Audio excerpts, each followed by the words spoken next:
aytilgan manzilga geldik. Yurtdışda işte bir chetdan bir etaj joy solingan. 200 kvadrat metr, 10 metre 20 metre joyimiz. Yine ben tarafımızda kuruluş meydan git tuttu. Beni Xudo xolasa kimchi olaman desa, to'shin shuni solib beradilar. Eğer yine yarım pulni eldimden bersengizler Xudo xolasa 2-3 ayın içinde hareket kılıp bitirip sizlere topşırarlar. Yani bir an tarafı bitken tarafı naq satılады. Benim pulu 500 milyon eğer tezrek aladığınız hafta 10 gün içinde aladığınız olsa bitesi gideceği normaliyet katıp belirledi. Ben tarafı ise durara eldinden 150-200'ünü beresle Xudo xolasa 2-3 ayın içinde götürüp bitip verirler Xudo xolasa. Yine azı bitken tarafını azı gösterip veremem. 3 kanalıkı var, 4 kanalıkı var. Sonra azı bir çetten tanıtır gösterdik ama.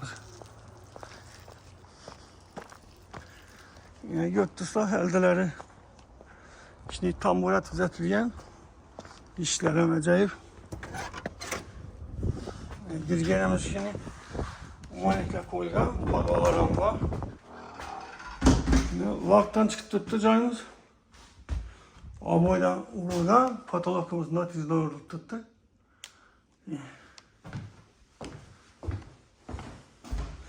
Birimiz girgenini görünüşü. Aynalar koyup tuttu. Dalanımız şimdi katta bo'lib ketdi. Dalan, hol. Aboydan çıkıp tuttu yine. Tayar joy.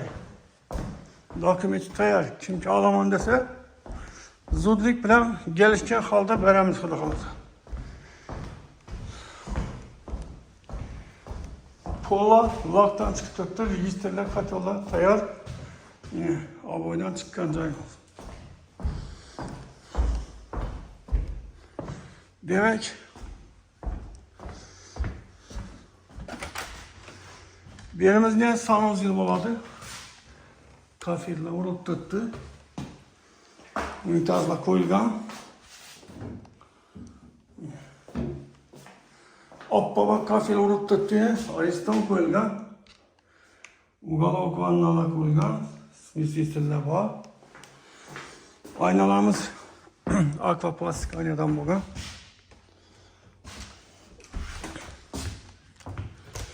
Belimiz yine bir detskiy xona.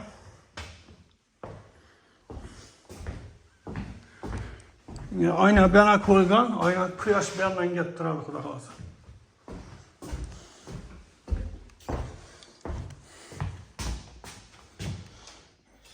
Belimiz kuxnya, o'ng tarafda kotol qo'yilgan. Fartga urilib turibdi, patologimiz natijnoy. Bu yerda bir spalnimiz var. Spalninin görünüşü. 4'e 3 yarımlık spalni. Yine bir yandan kuyaş tutturadu, yine arka tarafın bağını görünsün ya. Kichkina bo'lsam o'zlariga yarasha. Ko'p odamlar joyni ulatishni talab etibdilar, bağına qaraganda. Joy katta bo'lsa keng yashaydilar. Muhterem obunachilar, zudlik bilan shoshilsangizlar sizlarga normaliyat deb kelishib beramiz. Dokumentimiz tayyor. Doğru gelirse joyni ko'rasa, ko'nglingiz yoqsa, doğru notariusda pulini sanaverasizlar. Sog' bo'ling, omon bo'ling, keyingi ro'yxatda görüşguncha xayr. E'tiborlaringiz uchun rahmat.